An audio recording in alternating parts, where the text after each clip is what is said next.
Depois de conseguir derrotar um monstro que ameaçava uma cidade, Mulher Maravilha encontra um homem de seu passado e os dois se reúnem com uma equipe de militares para discutirem sobre outro perigo. A história corresponde à segunda edição da revista em quadrinhos Mulher Maravilha Absoluta e foi publicada em 2024 pela editora DC Comics. Eu sou o Marcelo Vital e sejam bem-vindos a mais um vídeo do canal Planeta Vital. Tá gostando? Então se inscreva no canal se não for inscrito e vamos girar com a história.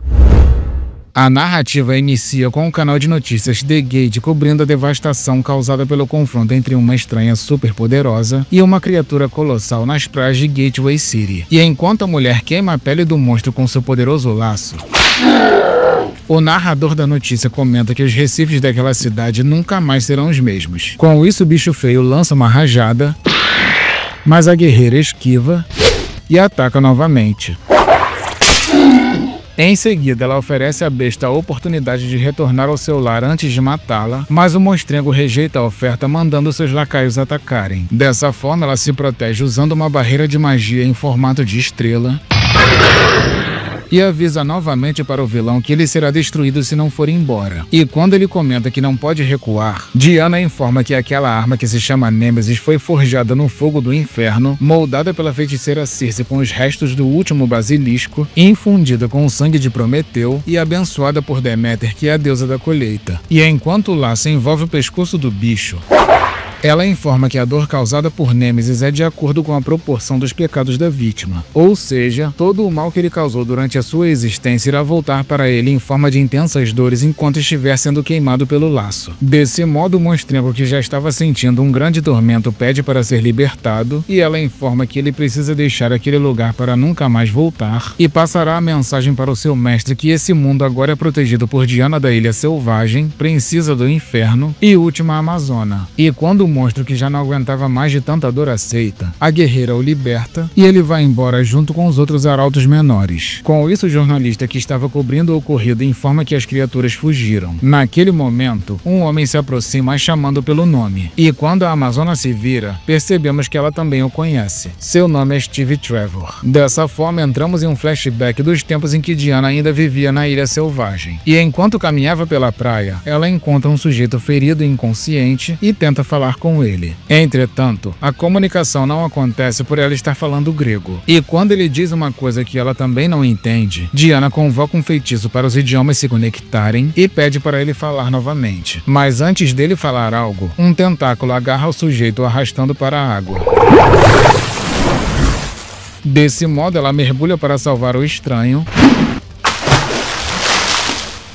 e consegue resgatá-lo. Poucos minutos depois, Diana aparece em casa informando para sua mãe que encontrou aquele homem na praia e impediu dele ser devorado pela Hidra. Ao ouvir aquilo, Circe se preocupa por ela ter lutado contra aquele monstro e torce para a criatura ter memória curta. Com isso, a guerreira diz que irá matar a Hidra se ela buscar vingança, pois aquele homem não pertence a ela. Pouco tempo depois, o homem desperta perguntando se eles estão na Grécia, já que ouviu ela falar grego. Com isso, ela confirma que falou nesse idioma, mas eles não estão na Grécia, e sim no inferno. Ao ouvir aquelas palavras, o cara se desespera perguntando se está morto, e as duas respondem que não. E enquanto o indivíduo muito abalado processa aquela informação, Diana pede para ele tentar se acalmar e diz que irá lhe dar tempo para organizar os pensamentos. E enquanto as duas conversam, Diana pergunta para sua mãe por que aquele homem está ali e supõe que aquilo pode significar muitas coisas. Um teste, uma armadilha ou até mesmo um presente. E quando Circe olha para sua filha percebendo o interesse dela pelo sujeito, Steve se aproxima delas, agradece a Circe pela hospitalidade e também pede desculpas pela forma que se comportou. E depois de revelar o seu nome e dizer que é da Força Aérea dos Estados Unidos, Circe também se apresenta e lhe dá as boas-vindas. Depois vemos os dois jovens caminhando no mesmo lugar onde Steve foi encontrado, pois o militar pediu para Diana levá-lo até lá para ele investigar o local. E quando Diana pergunta se ele consegue ver a ponta de um dos tentáculos do monstro monstro que o pegou na água. Ele diz que não está vendo nada e ela comenta que tem uma visão muito boa. Com isso, ele diz que a sua visão também é e que todos os pilotos precisam ter bons olhos. Em seguida, eles ficam olhando um para o outro e ele comenta que as mulheres do seu mundo geralmente não são tão altas quanto ela. E quando ela pergunta se esse tipo de coisa importa, ele responde que nunca importou. E no instante em que ela pede para ele falar mais sobre o seu mundo, ele diz que está sendo difícil pensar nessas coisas naquele momento, pois sempre se considerou uma pessoa boa e jamais imaginou que poderia ir para o inferno. Dessa forma, Diana comenta que acredita que nem todos que estão no inferno pertencem àquele lugar, mas acabam simplesmente indo para lá. E quando voltamos ao presente, vemos os dois se abraçando. Depois ela diz que tinha esperança de encontrá-lo, mas não achou que seria naquele dia. E quando ele pergunta o que ela está fazendo, ela responde que está salvando o dia enquanto Pégaso se aproxima. Em seguida, ela elogia o traje dele e ele comenta que é chamado de uniforme. E quando ele diz que a sua missão é levá-la até o comandante Cole, ela pede para mostrar o caminho. E enquanto eles se dirigem até o local, ele tenta prepará-la sobre as pessoas que irão conhecer e ela diz que ele não precisa se preocupar, já que ela teve uma ótima professora que ensinou tudo sobre as contradições dos humanos, a tornando apta a lidar com aquilo. E quando a reunião começa, o comandante informa que os atos dela colocou a vida de várias pessoas em risco e que ela deveria ter alguma autorização ou coordenação militar para agir daquela forma. E no instante em que ele insinua uma possível ligação entre ela e a criatura por terem aparecido na mesma hora, ela diz que entende a posição dele, já que está frustrado diante de uma forasteira mais forte do que ele, ou seja, um elemento que ele não pode controlar. Entretanto, ela não se importa com os sentimentos dele e sim com os monstros que estão vindo, pois aquele mundo não está preparado para o que está por vir e ela está disposta a ajudar no que puder.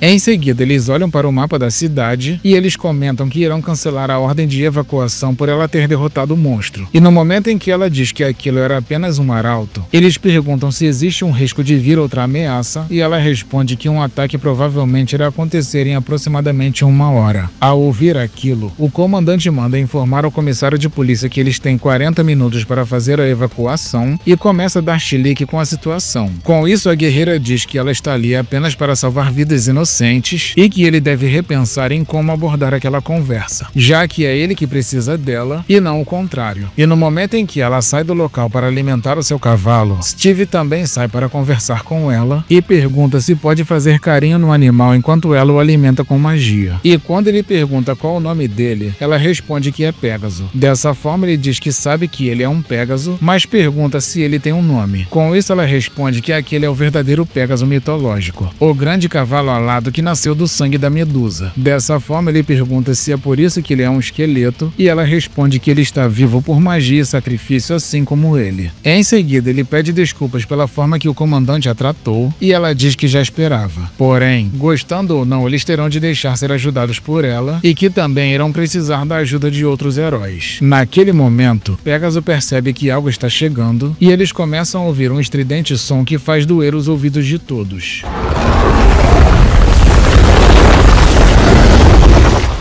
Desse modo, Diana diz que aquilo vai passar. Todavia, eles devem temer o que vem depois. E quando ela olha para cima, um monstro incomensuravelmente gigante surge diante daquela cidade e a Amazona finalmente percebe a extensão daquela ameaça, já que se trata de um tetracido. E quando os militares perguntam o que é aquilo, Diana responde que é a morte personificada e diz que irá conseguir tempo para o comandante evacuar a cidade, pois apenas 2 quilômetros não será suficiente. E quando a criatura e a guerreira ficam frente a frente, ela pede para que as deusas protejam todos.